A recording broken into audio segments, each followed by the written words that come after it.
Mabuhay, Kamustika, welcome. How are you? This is Bob from Love Beyond the Sea. Today's video I want to talk about comfort zone, and we'll talk about interracial marriage and culture. If a Filipina has already made the move to the Philippines to be with a foreign man in his country, she has already shown a willingness, I think, to step way out of her comfort zone, way out. She has temporarily, at least, left it all behind. I find it remarkable a Filipina would be willing to marry a man so far away from her family, to be able to help them and at the same time be a good wife. I don't believe a Filipina is likely to move to another country just to go through the motions. Today I want to talk about culture and interracial marriage. I'm going to have a bunch more over the next couple or so videos about threats to your comfort zone with a Filipina. Please subscribe to Love Beyond the Sea to learn about the process of pursuing to marry and how to be married to a Filipina. That is, how to stay married to her. Essentially, that's all my channel is about. Go ahead and leave questions, comments. Check out my website, lvbts.com, and I have podcasts you can listen to there as well. Just in marrying my Filipina wife, I had to already go way out of my comfort zone. Never in my wildest dreams did I ever think I would get on a plane by myself and travel to a country almost 10,000 flight miles away to marry a woman I had known for about 5 weeks that I hadn't met in person yet. I always thought 50 miles was about my limit to be away from someone to date. I think I did it because I recognized an opportunity to finally get married, and I had waited so long that I was willing to do whatever it took to marry when I got that chance. I could add here that if you are aware of the danger of getting scammed and still found a good Filipina to marry, then you again were able to take some risk to accomplish something you believed was important. So you can do it. As far as future plans with a Filipina, the same mindset will need to be realized again. In between, you will be involved with the getting to know each other stage, as well as growing your relationship and enjoying your life together. Do you know what would require you to step out of your comfort zone to marry a Filipina? Here are some I thought of, and if you can think of some other ones, please tell me what they are in the comments section. Others might trade the word fear for uncomfortable. There are some things they're afraid of when thinking about what it would be like to communicate with a Filipina so far away and even contemplate marrying her. Here are some possible reasons a foreign man might be reluctant to leave his comfort zone. And I've got a bunch of them. It's going to take about 3 parts to do. We're just going to cover a couple of them here today so the video doesn't get too long. One would be different culture. Some men say that they enjoy different cultures and maybe even have been to the Philippines before. But for others, it would require quite a shift in their perspective, as they may have grown up assuming they will marry someone from where they already live. Now, I have been to the Philippines, I think 4 times now, and always came away thinking how friendly people were. I saw firsthand how an older family member was not put out to pasture. Those are admirable traits. They really love the family and getting together, staying together, eating, that sort of thing. But it is the difference in culture that also might make someone worry. The Philippines is a developing country. There's a lot of poverty there. This was the biggest shock to me going the first time. That was 2015. I had seen similar scenes in magazines and television videos, but seeing it up close for real was humbling.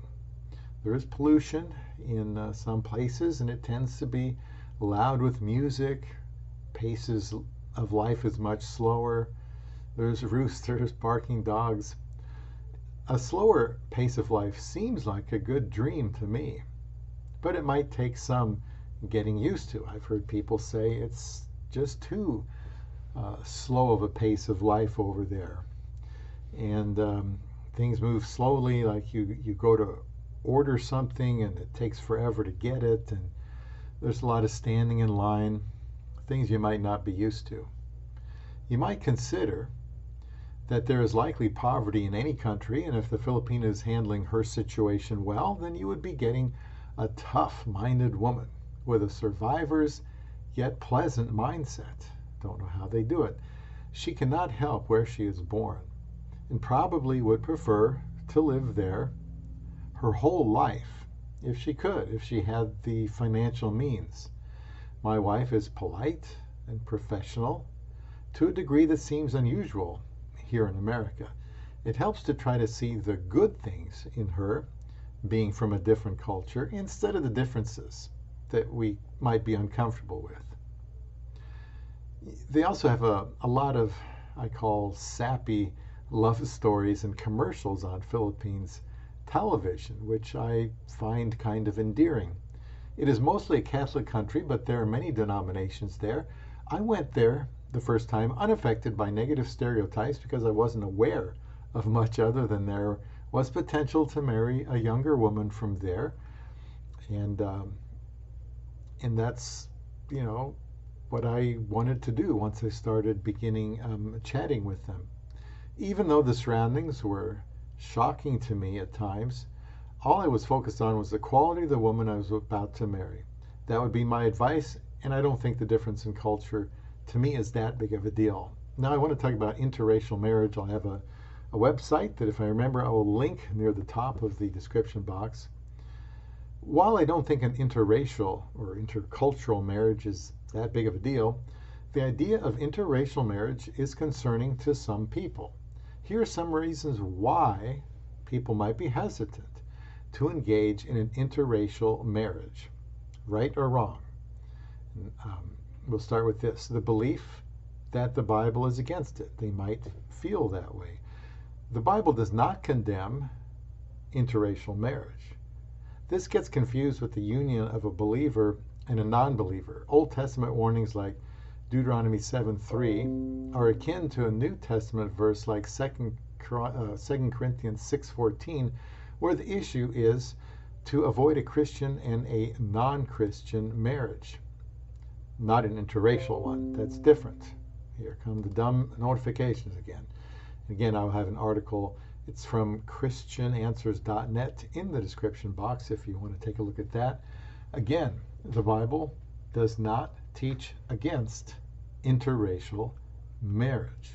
That's my stance here on this channel. Now, also, there is the belief in some that interracial marriage is unnatural.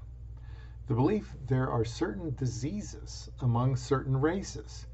The belief it is bad for the children. The belief it is hard on extended families. The belief there could be too many cultural differences. The belief that it is too outside the box. The belief there will be opposition from society. The belief of resistance from parents. Let me discuss this a bit. And if you have comments, again, please make them. I would be glad to respond to them. It is possible that unfounded fears of interracial marriage comes from our upbringing. My hunch is that today children are growing up in a world where intercultural, interracial marriage is acceptable.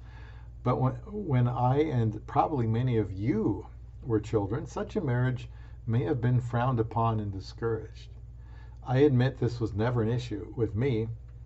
Maybe that's because the first girlfriend I ever had was from a place called Guyana, had dark skin, always liked dark skin. And since I liked tan skin and thought it was cool to have a permanent tan, so having a dark-skinned girlfriend would be good. So I had heard Filipinas also make good wives, and you could find one who spoke good English. So that was my concern, and that they be a Christian. And Filipina is very attractive to me. I can't imagine God saying two Christians aren't good enough to marry because they are from different places in the world. It is their shared faith in Christ that allows them to marry each other. I don't consider unnatural. That would be like marrying an animal or something like that. That would be unnatural. As for certain diseases, it may be true that some races are more disposed to certain health risks, but I don't know why that would be an issue. Poor health can strike anyone at any time. Whether there are too many cultural differences is up to each person to figure out. Doing something outside the box makes us a bit uncomfortable, but that's all it is, just unfamiliarity. As for opposition from society, that is present all the time anyway. My marching orders, so to speak, were to get married. And I never had the thought that God would be unhappy with me if I married someone from another country. The way I looked at it, I needed to do something out of the norm. I needed to go where I was wanted. That's what GWYW stands for. I could have tried dating someone in another state, and I did, but they might not have the qualities of a Filipina. I just wanted a good wife, to be a good husband. Asian women have a lot of appeal. I have not had any problems from anyone I know, and certainly my family is not opposed to it. My mother, aunt, and cousin get along well with my wife because she is a quality woman. I honestly couldn't fathom marrying a better woman for me and for our family here. She fits right in. I've talked about culture and some about interracial marriage in this video, and I have additional threats possibly to your comfort zone with a Filipina coming up in future videos. So stay tuned for that right here on Love Beyond the Sea.